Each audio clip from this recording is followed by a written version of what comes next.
I am Anelia Varela. I am Creative Director at The Writer in New York, which is very exciting. So I've been there for a year, heading up our office there. And we've got a London office over here, where we've been for about 14 years in the borough. And so, who's the writer? We are, when we're feeling pretentious, we say we are the world's largest language consultancy. And no one's ever argued with us on that point, so we're going to keep saying it until they do. And all that really means is we help brands and businesses to write better. So we write a lot of stuff. We write websites and we write annual reports. We even write little poems that go up the sides of Guinness bottles. We also train people to write better, and we do naming, but it's really all around the words. And so that's what I want to talk about today, really. Let's go there. It's about the power of hidden words. So who here works in advertising? Let's see a show of hands. 2 people from advertising. And who works in design? Oh, a few more hands. I'm going to guess everyone else is other. I'm dying to know what you do. Come and tell me afterwards. But yes, I started my career many moons ago in advertising. When I was 19, I was a copywriter at Ogilvy in Durban in South Africa. And back then, it was all about, you're in advertising, it's all about that killer headline. It's about nailing that amazing headline that's going to win you that award. And then I moved to London, and I moved into branding and design. And actually worked with Michael over here at one of those design agencies. And far too often, working in design, I found myself just having to replace that. Who's familiar with the words on that screen? Who has to work with the words on that screen? Are you proud of that, sir? I hope you die a little tiny death every time you see those words, because us writers do. We really do.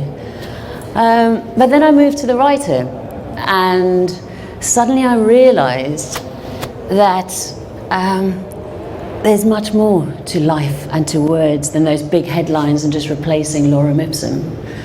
And as I said, we really look at all types of writing across all things. And it kind of opened my mind to the real potential of words and every single word. And that's what I want to talk about today, is the fact that sometimes the most exciting words are found in the most unexpected places. So I've noticed there are quite a few empty seats, but I want to look for 2 empty seats in particular, that one over there. So, you, sir, did you consider sitting in that seat? That one there? Yeah, that one there. Why didn't you? Well, because I had it reserved. It had reserved on it. Yeah. Okay. And what did that sign tell you? Kind of stay off. Stay off. Stay off the seat. Okay. Now there's another seat over here that you might have considered sitting on. Did you consider sitting over there? I didn't know. You didn't? It's reserved as well. Does it say reserved? It doesn't know. What does it say? It says, sorry, gorgeous, I'm taken. Did everyone hear that? It says, sorry, gorgeous, I'm taken. Now, could you hold up the sign? Actually, you don't need to. I have an exact replica of it over here on my screen. So the sign over there says reserved. And it said, basically, to you it said, stay off this chair. But how did that one make you feel? Nice feeling. Yeah, it made you feel a bit warm inside. So, true story. A month ago, I took some clients to the Ace Hotel in New York. If you've been, it's very lovely if you've not been. And we had an area reserved in the bar, and we had about 4 or 5 sofas, and on each of those sofas was that exact sign. In fact, I've got the original in my bag.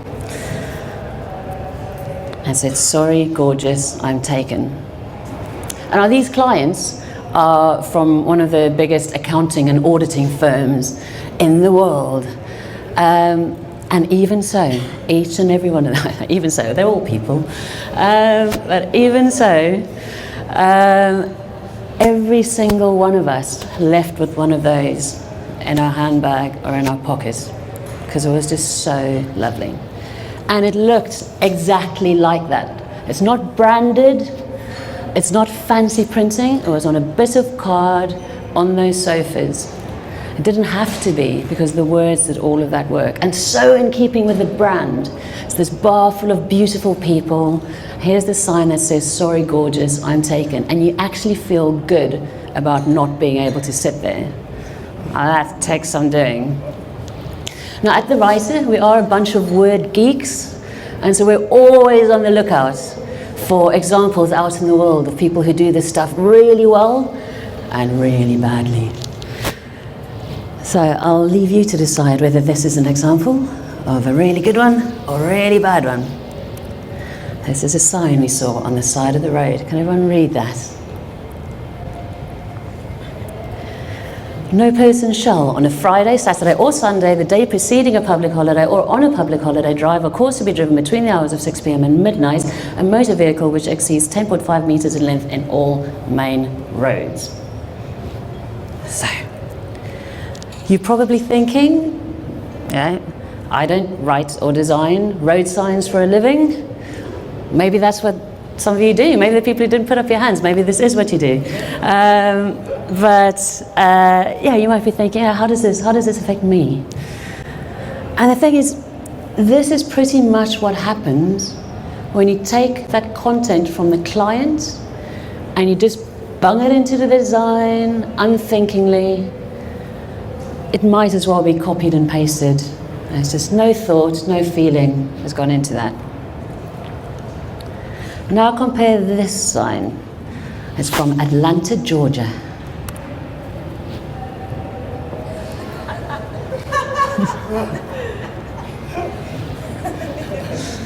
What do you think of that one? Is it an effective sign? But if you think about it, most people, most departments for transport will probably stick up a little sign with a little pictogram of a truck and those arrows and some number. And I mean, really, who actually knows how tall their car is? This does it so much more effectively. The next sign is from New York. You can almost hear the angry New Yorker telling you not to park there. But anyone else would have just said, no parking. This one just has so much more personality. And it's even laid out like you'd say it. Don't even think of parking here, in my best New York accent. You're going to have to suspend disbelief and imagine that in your head. The final sign I want to show you is from Vancouver in Canada.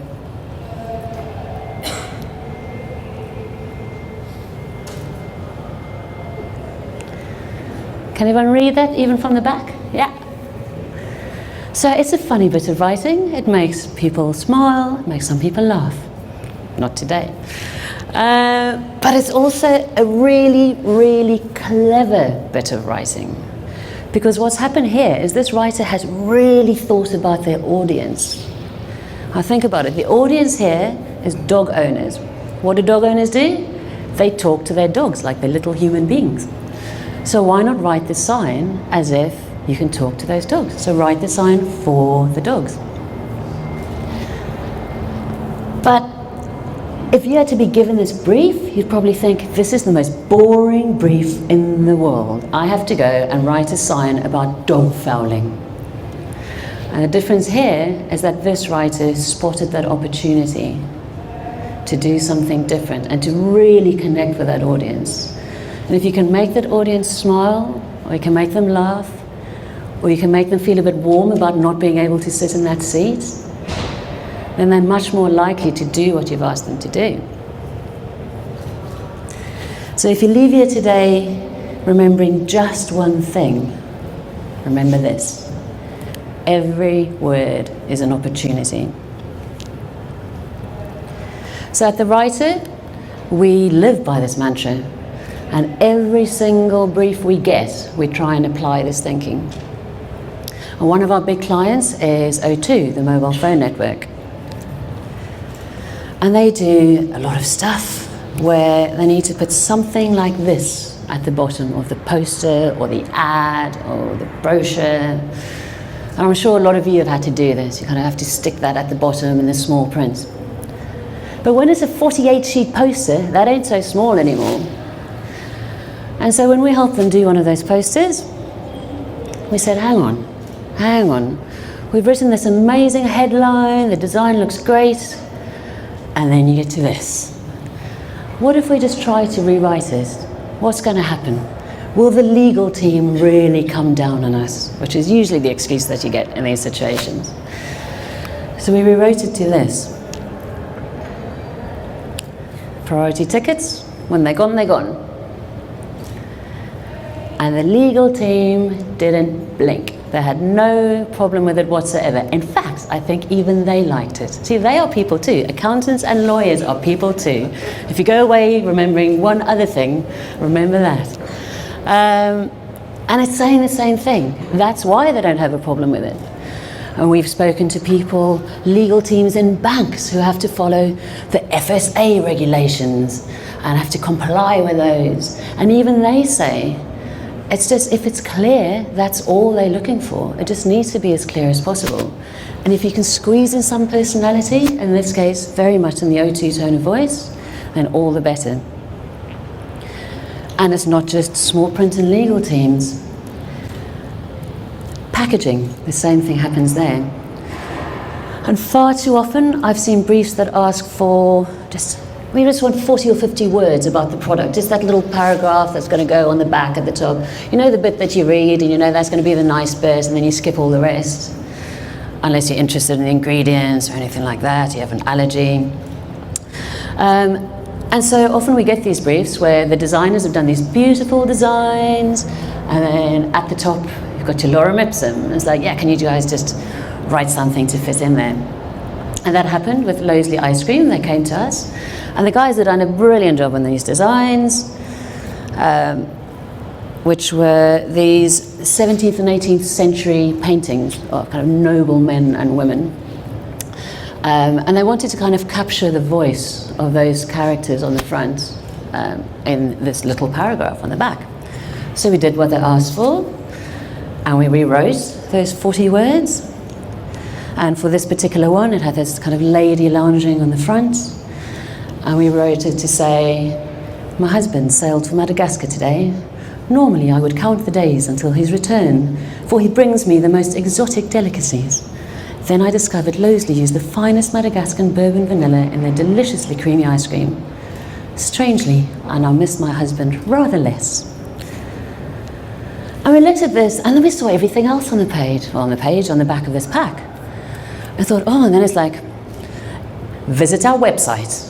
I'm like, oh, they didn't have those in the 18th century. What to do? So I thought, what if we actually tried to apply this voice to every single word? Or at least every single one we could try and push that far. So he did.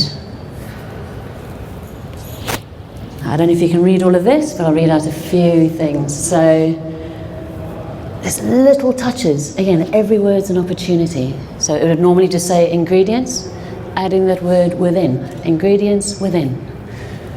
Over here it says allergy advice. Sadly, sufferers of milk allergies should abstain from this ice cream.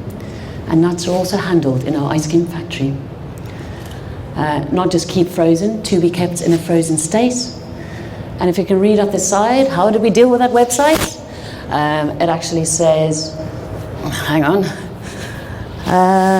You may also wish to visit our virtual residence at www.lowesley.com. We couldn't really change that. But yeah, so every word was an opportunity. And every surface is an opportunity too. How exciting is that? This is one of my favorite things happening in the world right now. It's a brilliant, brilliant idea. It's this place called the Conflict Kitchen in Pittsburgh, Pennsylvania. And what they do is it's this pop-up restaurant, and every month or so, I think, they change the cuisine. But they only do food from countries that are in conflict with the United States of America. So they've done Cuba, I think at the moment it's Iran, they've done Afghanistan, and this is the wrapper that your food comes in. And what they do is they speak to actual Cubans in Cuba and in the United States, and they use this to educate the Americans who are coming and buying this food. So over here you've got information about arts in Cuba, the economy, background in the revolution, and actually about the conflict itself as well. Such a great idea. So when you see that surface and you think, oh, that's blank, or oh, that's only got a picture, think, is there an opportunity there?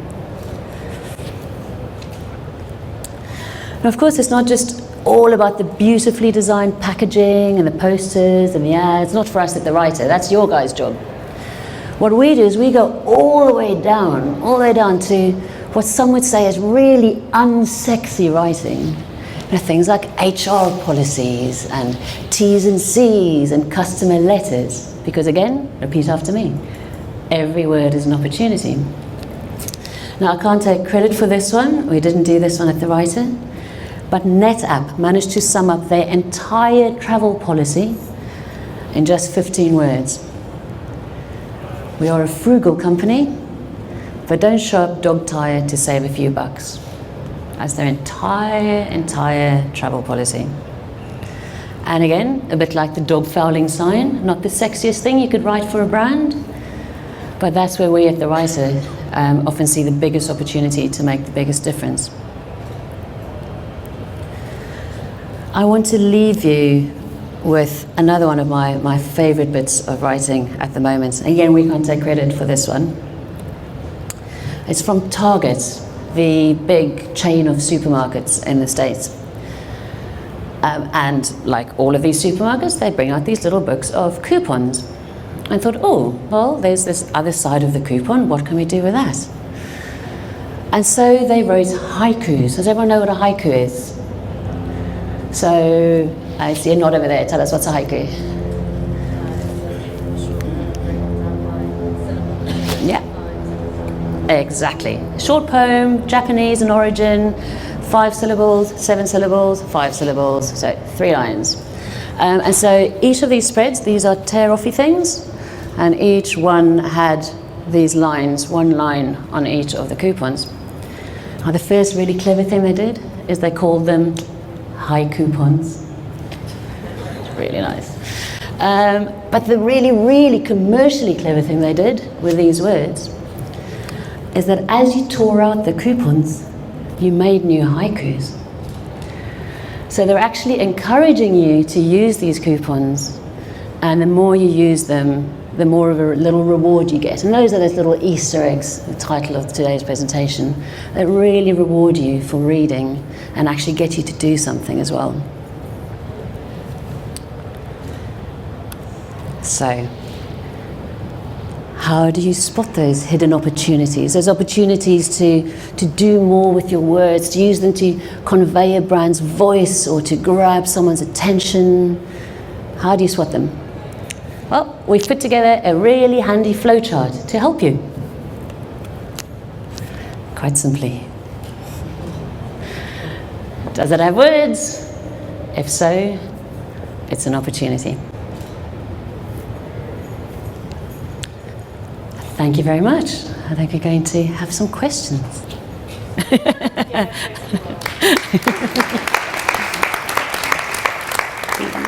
That is a very good question. I think we're very fortunate at the writer, being called the writer and being writers and focusing on words. A lot of the clients who come to us do that because they've acknowledged that they have a problem.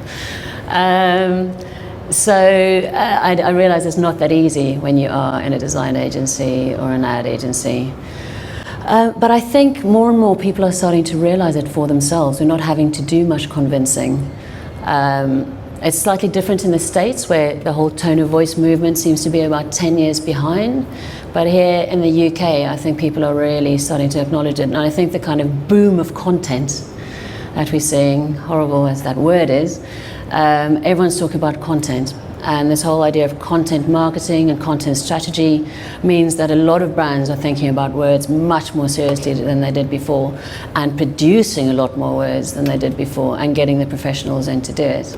And for those of you who aren't familiar with content marketing, it's really just saying, hey, let's stop just pushing product information and selling to people. Why don't we give them something that's really useful, information that they actually want? That actually makes them keep coming back. So a lot of brands have got websites and things. You get kind of supermarkets doing good things with kind of cooking websites and things where you can get all your recipes and on apps and what have you. So I do think that there's a little revolution in the making. Well, when we do this properly in our kind of perfect world, someone will come to us, maybe because they're rebranding, visually, or because they're undergoing some kind of strategic change internally, and they've realized that they need a voice. And in those situations, I'm so glad you asked about, is it just a few execs? Because we see it as a voice for the whole brand, we think it's really, really important to get everyone involved from the start. So when we start running those initial workshops to get a feel for how people want to sound, we'll get the marketing and the brand people in there, but we'll also get the HR people in there. We'll get the legal teams in there so that they don't say halfway down the line, oh, we can't write like that. You get them on board from the start. One of our big clients is Cisco in the States, the networking IT guys. And for them, we even had engineers in those workshops, because all of these guys are communicating with each other and with the marketing teams, and they all just need to be able to communicate better. So we feel it's really important to not only get those people on board, but to make sure that it works for all of those different departments and so on. Wow. See, I should have one on the tip of my tongue, because usually at the start of a workshop we'll say, what's your favorite word? And it changes all the time. So, wow, that would be the toughest question. I mean, am I allowed to swear? In the UK, usually my favorite word is bollocks. I love saying it. I overused it a lot when I live here. Now in New York, people don't know what I mean, so it doesn't quite have the same effect. But yeah, that's still one of my old-time favorites, just because of the sound of it. And I was going to say I love what it represents, and that's a bad thing to say. But yeah, no, I just love it as a real expressive word. It's kind of, slightly crass, but not vulgar. Well, certainly if we go by some of the trends at the moment, this content thing is big, and a lot of people are using technology to manage that content, but also, there are companies in the States who are, just kind of, they have almost like farms of journalists and all these kind of systems to get briefs to them. I think less human interaction is very interesting. Both in terms of the process of writing and presenting to clients and getting your work across. I think we're having to think much harder about how we present things in those virtual situations so that you still get that emotion across. But also, oh gosh, what is happening? I think the big backlash at the moment is there's just too much information. So I think this era of tone of voice is lovely, and let's all have these beautiful voices, and this almost arrogance of we can write all this amazing stuff and everyone's going to read it cover to cover. I mean, that's so long over. So I think we're having to be much cleverer and much more economical with the words, really having to think about where those words go, how many words you use, whether you actually do need any words at all. So although every word is an opportunity, I will be one of the first people to say that if you don't need them, if you genuinely don't need them, don't have them. So yeah, I think this kind of information overload and big data and all of that stuff that's going on means that people just kind of want to cut through all of that and just get to the important stuff much quicker. And I think in the States especially, and in New York especially, much more than here, the UK I think is rather more verbose. And you know, I don't suppose you might consider passing me the salt if you please, as opposed to just give me the bloody salt, as they don't say in New York. So yeah, fewer words, backlash, not too much. Don't write for your own sake. Don't write because you feel clever and they're going to listen to me, because people aren't listening to you anymore. One of our clients, I think it was at BT, actually summed it up as, you are changing our culture by stealth. So we don't go in there promising clients we're going to change their culture, but it's an almost automatic side effect of what we do. Because you can't just change the way you write. Like, seriously, it's not about taking those 40 words and writing 40 other words with a thesaurus next to you. You have to change the way you think. Because a lot of the time, it's not the tone that's the problem, it's what you're saying in the first place. So we work a lot with clients to actually just cut through and really get to the messages that are going to matter. And then, you know, we start talking about voice. So absolutely, we find that it has a massive, massive effect just on how people think and even behave within companies. We don't try as individuals. So I won't write something in the States for a client without an American looking at it as well. And when we were only in London, only in the UK, we already worked with a lot of global clients. And when we first started working with American clients, we thought, you know, just get one of our writers to write it.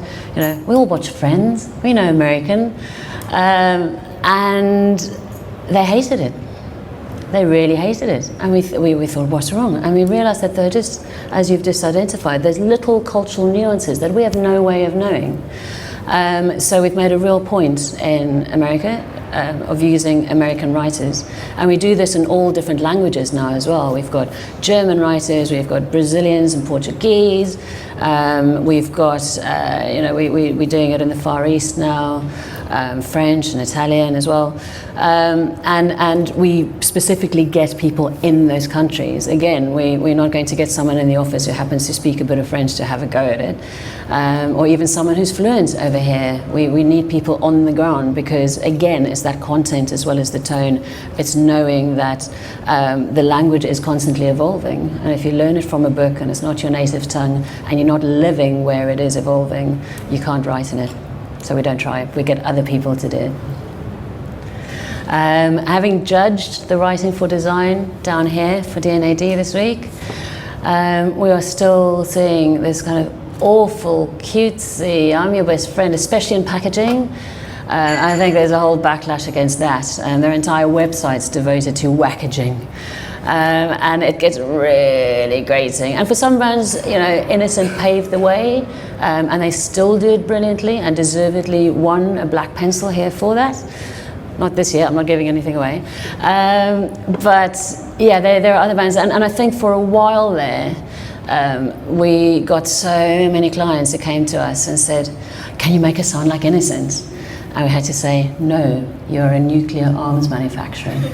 And so it's not right for everyone. And I think the thing to realize is that you can be serious without being formal. You know, there's a time and a place to be serious, and a lot of brands have to be serious all the time. But you don't have to be corporate or formal or boring. You can still be engaging and interesting. And there are lots of great, great examples of that out there. I'm very aware that this is being filmed. My views do not necessarily express the ones of the writer. So which ones are more challenging to work with, and what was the second half of that question? More willing to take risks. So I would say in the year that I've been over there, I would say definitely the UK clients are willing to take more risks, again because it's a much more established industry here. It really is feeling like the US is kind of playing catch up because they didn't have an Innocent kind of blazing the trail and making everyone super aware of it. So yeah, they are taking more risks here. I think another cultural issue in the States is that it's just such a vast country with so many different sensibilities in different states that if you're a big national brand, a lot of people play it incredibly safe to try and please everyone. But what you really need to realize, and the people who do this very well do realize this, is that it's okay to be divisive. And sometimes a really good personality does that.